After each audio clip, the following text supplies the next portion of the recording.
Before we dive into today's episode, I have something truly special to share. Next September, I'll be leading an intimate women's retreat through the south of France and northern Italy, and you're invited. Picture this: mornings exploring the colorful markets of the French Riviera, afternoons sipping wine, and a hotel view with golden Mediterranean sunsets. Whether you love photography, food, or just want to reconnect with your playful creative self, this trip is designed for you. Spots are limited, so if all this sounds like your kind of adventure, please visit tourwithabsolutely.com and look for the tour France and Italy with Crystal. You can also send me a message or check out the show notes. So welcome to the show, Aaron. Hi, thanks. Thanks for coming on today. I know you are originally from Chicago, so talk a little bit about what brought you to France. What brought me here originally was the École Internationale de Théâtre Jacques Lecoq, which was in Paris for decades and decades and recently moved down to Avignon. And I was encouraged to look at this school by my puppetry mentor as I was finishing my undergraduate in Vermont. And I became quite smitten with what I understood. But also gradually over the years, while I thought about coming to Lecoq School, I became smitten with France. As I investigated what it would take to move here, I thought maybe I'll go to school there and stay. So talk about how long ago that was that you moved here. Since I mentioned the puppetry mentor's advice, I'm a bit weirded out by the trajet. It was 1996 that I first heard about the school. 2007 that I moved to Paris, and 2011 that I enrolled at the school. Wow. So it all came together slowly but surely. Yeah, it took time. Nothing wrong with that. That's the way these things work. And talk a little bit about what it was like to be an artist in France. What was the change for you? Was it better? Was it harder? What were some of the things you went through? This might be something that is reassuring to someone who's moved just for their first couple of months to some other country, whether it's France or not. But I will admit that in my first 4 months in France, I thought I'd made the worst mistake of my life. Same. I hated it when I first moved here. I also sort of hated myself for having had the idea that I could pull this off. It wasn't just France that was bothering me. It was my own overestimation of my French skills, my assimilation skills, my desires, my commitment, my ability to leave everyone behind, etc. So, in general, I think I'm going to give us a big, what we call an improv, a time jump, and just say I was barely even trying to be an artist when I first moved here. I was trying to learn French, make money, get oriented, figure out how to have health insurance or other things that are really close to a full-time job if you're tackling it alone for the first time. Definitely. Especially that French health insurance. I think everyone gets their carte vitale like a year later, which if you're only staying for a year, it's like, oh, never mind. Right. That's why we have to stay forever. We work so hard for that. Exactly. I think it took 4 years for me to get mine. Holy cow. Okay. Yeah, you definitely had to stay. Yeah. But I'll sort of encapsulate my first séjour because I was here from 2007 to 13. And it was really a focus on learning French, going to Lecoq School, teaching around town, getting oriented. And I think I talked a lot about my artistic work. And I know I did a lot of, artistic related things like my studies at Lecoq School and University of Paris 8. And I did direct a show, but it was just, it showed one time in the cadre of a festival. So it was like really, one-off things for the most part. I went to London and did a couple of workshops with my favorite company over there, Complicité. So I was kind of like, I got to do a workshop with Peter Brook. I got to meet Bob Wilson and Pino Bausch. It was sort of like bon vivant flâneur, dream come true integration period. But I did definitely feel like excluded overall from the world of intermittence. Pretty much, it was completely confusing to me how the French performing arts, film, TV work here. And what happened is I left for 5 years. I lived 2 years in Hong Kong and 2 years in Lithuania. And it was in those countries that I did a lot more creative work that I decided to return to France with, at that point, a Passeport Talent visa that made it much more fluid for me to enter headfirst into creative work. So that was 2019, January. I love that you were able to return, because a lot of people, once they give up, they're like, I'm not going back to that city. Like, I'm done with that. And now you're here as a full-time artist. So talk a little bit more about your work and what you're creating today. Well, I think the difference between me and those people is that they didn't go from France to Hong Kong to Lithuania back to France. I think that might be the way to make sure you come back. Yeah, exactly. And so talk a little bit about being a full-time about artist. Your work. Yeah. Talk about what you create today. Well, the sort of most public-facing kind of thing that people can actually find happening that I've made in recent years is I'm the founder of a show called Précisément par hasard. And that show is a French version of a show that's been running in Chicago since 1988. And I began to see it in 1992, I believe. And so I got permission from the Neo-Futurists, this somewhat legendary company in Chicago, to pilot a kind of a branch, an unofficial branch, an affiliated sister company here. And I gave it a couple of starts in 2018, 2019. Then COVID came, and it was in 2022 that I actually managed to launch it. And I don't want to derail the whole discussion to neo-futurism, which I easily can do. But please do. Tell us more. So why did I want to make something that I saw as a 16, 17, and 18-year-old when I'm pushing 50? I'm about to be 50 next month. So neo-futurism is a style of theater or a school of art making that asks the artists to be completely honest with the audience, which means we don't play characters, we don't suspend disbelief, we don't transport the audience to a past or future time. We remain in the present with them, and we also don't leave the theater. We don't ask them to imagine we are elsewhere.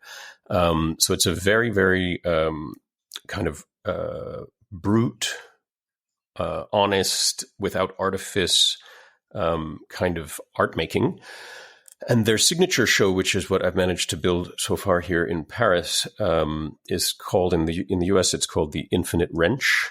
And there are companies now in San Francisco, Chicago, and New York making the Infinite Wrench. And in London, there's a sister company called Degenerate Fox doing a show called The Dirty 30. And ours, Précisément par hasard, follows roughly the exact same structure.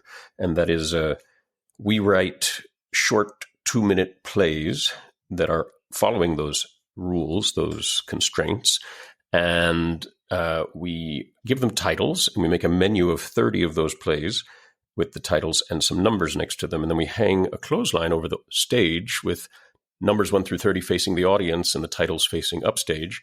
We set a timer for 60 minutes upstage that's visible to the audience, and we explain how they order plays like you might order food in a restaurant, with their voices, so it's immediately interactive. And because there's no fourth wall, it stays quite interactive. And the whole thing is very sporty because we have to jump for those numbers that are over our heads. We want to finish all 30 plays in 60 minutes, but we don't know the order. And of course, the tech director is the one who's really in the mud, who has the most incredible challenge because they're in all 30 plays technically by running the lights and sound for them, not knowing the order of them. And it becomes kind of a living newspaper is a term that the neos use that I love. It's as if a group of artists we wouldn't normally associate with publishing because they're live stage artists. But when we do this show weekly, it changes every week. Between 2 and 12 of those plays are removed and replaced with new ones based on the roll of dice. So since 2022, the company and I have made 408 short new neo-futurist plays that we performed in Paris and Pantin over the years. And we are working on long-form projects as well for adults and kids, but staying in that aesthetic. So it has an interesting constraint.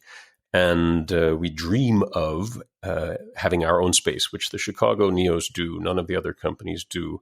But over time, I think my comrades in the company who are French, Belgian, and Swiss, over time they thought I was initially quite preoccupied with the need for our own space and how everybody dreams to have their own space, but that's not the priority right now. And I know what a headache brick and mortar can be for an art making company. I've been in companies with and without their own space.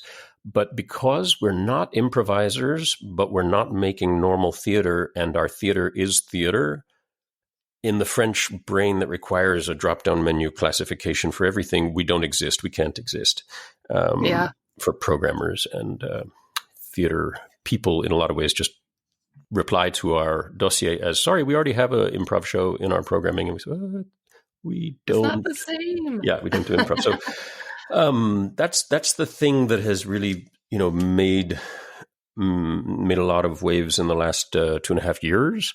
And I'm super proud that we have an association that's producing this, and that we're in touch with the other companies of this aesthetic or this school of art making, and that I've managed to connect myself with people willing to do this very strange, kind of terrifying, sporty sort of theater. Yeah, it sounds like a game show or a sporting event. It sounds intense. Yeah, it's intense, and it's quite well.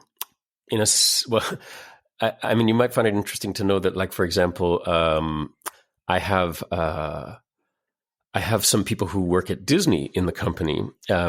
One works at Disney kind of full-time contract, and the other works at Disney as a intermittent, as a performer. And they and everyone else in the company have said that since making this show, they're way more relaxed about auditions. And when everyone else in other projects that they're working on is freaking out before premiere, or before a change has been made, or before something, is removed or added back in, because of the sort of fly by the seat of your pants, as prepared as you're going to get every week feeling of what we call PPH, they feel like they have sort of a superhero exoskeleton since doing this show, and they're never as terrified as they used to be about anything that other onstage artists tend to get terrified of. They recognize that used to be them. I love that for them. I mean, maybe this should just be an intro for all actors. Like, you have to go through this so you can do anything when it comes to the stage, because this sounds like as hard as it gets. I think brilliant improv is as hard, like truly good improv that everybody understands what happened and why that joke or story or scenario was funny or deep or powerful. Long form improv that an audience can watch and remember and talk about later and feel like seeing another long form improv is equally hard. But I do think you're right that it's for stage actors. I mean, the school of neo-futurism, if you want to call it that, the movement welcomes non-artists and non-theater people to perform. It's not strange to have a writer or a video editor. We had a storyboarder in our company for a while and made some really interesting work with him. So I personally dream of the day when we have potentially, an architect or a school teacher or, an acoustician, like people who have nothing really to do with theater in performing arts way, but have this desire to work in this particular aesthetic. Because I think it actually enriches the company a lot to be as diverse as it can possibly be. And that should also include non-artists who become artists through this. Yeah, all the creatives working together to make it an even better show. It kind of reminds me of Whose Line Is It Anyway? Did you ever watch that show? They just get something random and they have to do an improv. It's fun.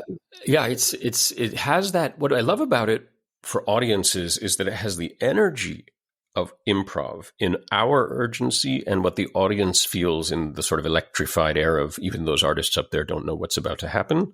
The difference with anything improv is like, we wrote these plays, we defend these plays, we believe them to be true and honest, meaning if we reveal something about our thoughts, our politics, our fantasies, our dreams, our family, our history, our desires, our sexuality, our anything, it has to be true. So therefore, it's highly restricted compared to improv. Yeah, so everything that is written, they're true stories that you're performing. You're not even performing, you're just being yourselves in a way. Right. We wear the same clothes we wear any particular day that we happen to perform. We don't change into any costumes. Most of us don't put on any makeup. And in general, the only way we can be sure we're doing what we're intending to do, yes, is that we are telling the truth. However, that they're not necessarily true stories, right? They might be performance art pieces that are inspired by our interpretation or criticism of current events or identity or politic in general. So, for example, I made a play that was a quite mysterious play, but in the end revealed the name Vladislav Surkov, which a lot of people don't know, and which is a guy who sort of helped Putin understand how to be Putin over the years. And it was a very mysterious play, kind of looked like a mix of Bob Wilson and Talking Heads. And yet I defend it because nothing that is written in it is false. But in the, have us as a company stood around under the rain with umbrellas talking about this? No, we're not recreating a true thing from the past, but at least the writer has to be able to defend the truth of the piece. The truth of the piece. I like that. And I like this word defending. It's defending, like, this is truth. This is true. And are most of them funny? Are a lot of them serious? It's fascinating what we can fit into a 30 play menu. We try really hard to balance how much singing and dancing there is with how much politics there are, with how many solos there are, with how many, for example, in audience interaction pieces, etc. So I would say that we can't say that most nights the majority are funny. But we also have these things that we call piment, that the American companies call wrenches, where the audience is allowed to call piment instead of a number, and that creates another constraint for an artist or the next play or the rest of the show. And so there's a lot of humor when, for example, the next two plays have to be performed by one of the artists, for example, speaking through a flute, playing a recorder instead of speaking their lines, or everyone on stage has to eat a hot pepper before we continue. There's a lot of fascinating piment that we have come up with over the years, and it winds up making serious plays funny sometimes. It winds up making brilliant, transcendent plays impossible to be brilliant and transcendent, which is funny. But I think there's a lot of politics, and I mean also just personal politics, people talking about what they struggle with. So I would say there's a lot of laughter, but I wouldn't say it's a majority of funny plays. It's like a very jovial evening. I think audiences love when something's too short to suck. And when you know that this show you're about to see is against a timer of 60 minutes, you relax and know you're going to be out of there in an hour. And therefore, I think people are quicker to laugh, quicker to be silent, quicker to listen intensely, quicker to scream numbers when we ask them to, quicker to come on stage because we're against this clock.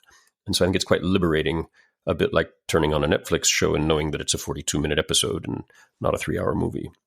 Definitely. Yeah. I think especially in our social media world, our attention spans are a little slow. So people just want to be entertained and up and down. It sounds like the show does a lot of that. Yeah, definitely. It's hard to work in short format long term. A lot of people struggle, with that, but we're embarking on our long format adventures. We may be the company to produce a show that I've been delighted to have permission from a Chicago playwright named Mikkel Maher, who has won NEA funding and has had an opera of this particular script performed in London, but he's never been translated. And he has a lot of plays, but the one I'm particularly fond of is called The Hunchback Variations. And I just was in Chicago recently and met with him and asked if he felt it was in any way problematic to show it through the lens of a neo-futurist company, because it's a 2-actor play, but one of the actors remains the actor himself, just like in neo-futurism, while the other plays a character. And he said, for him, it's actually a dialogue between masked and unmasked theater, and that doesn't pose any problem for him whatsoever. But so we've got a children's piece called Je suis un dinosaure that is in its earliest stages of development, and I've had this script translated now for about a year and a half, and unable to in the midst of producing PPH, it's very hard to do anything else because we're writing, replacing, directing, negotiating, learning new plays, promoting, doing everything. So until we have administrative assistants, we're really like a boat that has a skeleton crew. And when we're in production, it's almost like all bets are off for that month. But I'd love to do Hunchback Variations in French, Les Variations Bossues, which brings Quasimodo and Beethoven on stage in a panel discussion about their failure to create Chekhov's breaking string sound effect from the cherry orchard. Wow, that's a lot. I like it, though. I mean, it just sounds fascinating. I'm going to have to come see a show. And is it all in French? Is it in English for people visiting? PPH, précisément par hasard, we've had plenty of non-French audience. I'd say between 1 and 15% of any night is non-French speaking at all, and a lot of non-native speakers. We almost always have some silent plays that are like choreography or performance art or lip sync kind of vibe. We have almost always at least one play in English because I'm native Anglophone and we're in Europe and it's widely spoken. Sometimes my plays are better in English. Everybody tells me, keep it in English. That one's not going to work in French. And sometimes others have written plays in German or Arabic or Spanish or Italian or did I say German already? English also. There's other members of the company that write in English. So I'd say we never have like a 30% English menu, but we always have a couple of English plays. Definitely. It sounds fantastic. And it sounds like your work centers on process, presence, and the ethical relationship between the artist and the audience. So how do you define performance in your world today? This is a kind of a philosophical answer, but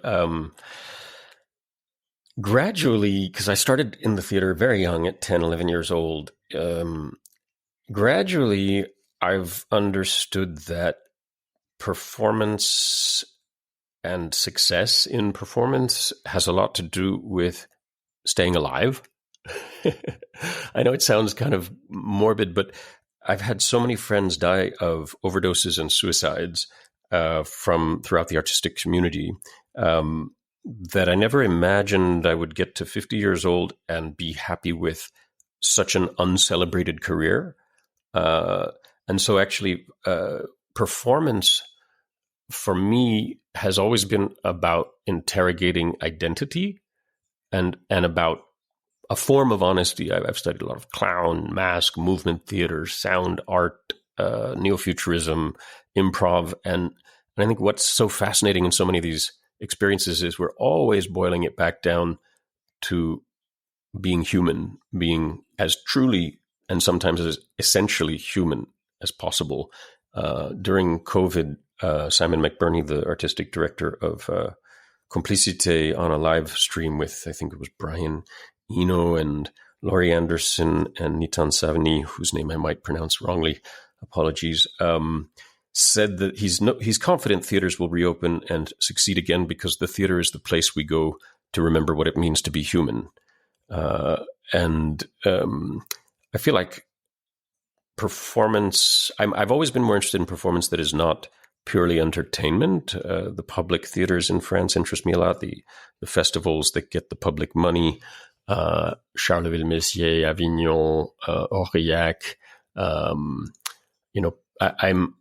I'm very, very pleased every time I get paid to do any of the things I do.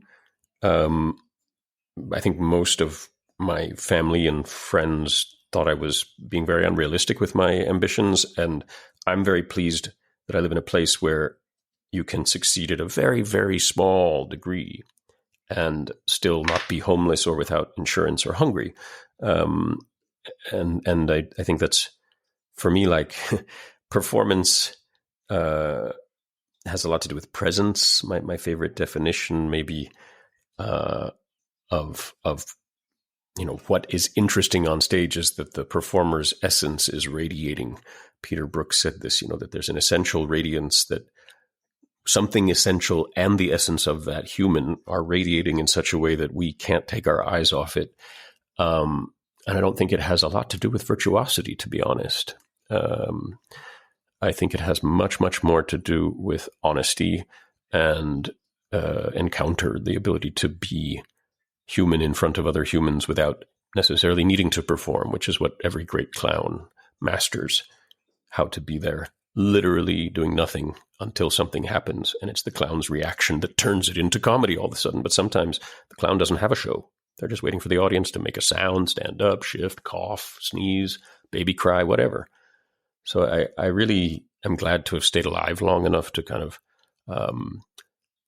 temper my own ambitions of some form of, fame or stardom. And I'm really glad to be in a place where one doesn't have to be rich or famous to enjoy the riches and fame of La France.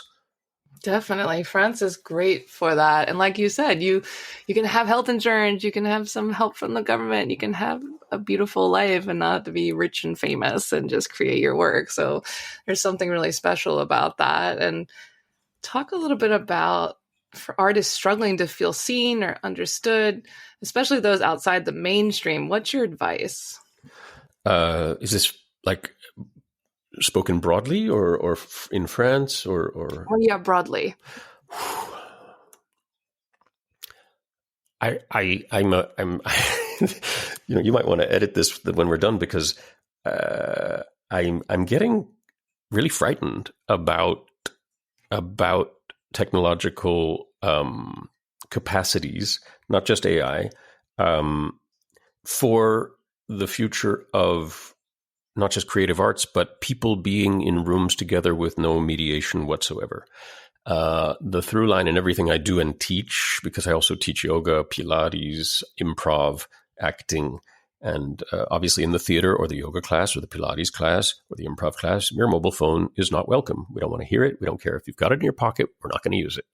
And I never strategized to have that time on a regular basis, to be paid for time without mediation, technological mediation. So I think probably younger people have better advice about how to be a struggling artist who can't be seen at this time, because I've come to understand that my age allowed me to straddle the transfer from all the castings were in person. Every audition I did as a teenager, I met the casting director. Sometimes I met the director and writer. I got to know them in Chicago. I got to know them in LA. I didn't get a lot of work, but I was in the flow of actors castable. And I see also with yoga teaching that it's very, very hard now to get an actual studio class for new teachers because the market is so saturated. And I am afraid that the truth is social media, Instagram, TikTok, etc., are the tools that people should use because they've been anointed a kind of measure of how much you can move attention, how much you can move people's curiosity to follow you into maybe a space without tech and do a performance, a show, a concert, whatever. I'm really quite sad about that. I'm really nostalgic for the world before the internet, not because I think we would have a better world without the internet, but because I'm afraid that we're losing a lot of interrelational skills and we're not protecting spaces where we're only present, where only the photographer has a camera. Yeah, no, definitely. I'm definitely not going to edit that out because I think it's an important thing to be said. And I agree. It's the world is changing in a strange way. And I've said for years that I think social media is like lead paint. Like one day they're going to be like, they didn't know that was killing them, We're only starting to realize the ramifications. And it's important that it's thought about. It's important that it's said, that we think about this stuff because we're getting a little brain dead, guys, and AI is not helping that either. We got to talk to each other. We got to get in person, get off our screens. And, Amen. It's a very interesting time we're living in. And my last question I like to ask all my guests is, how do you define creativity?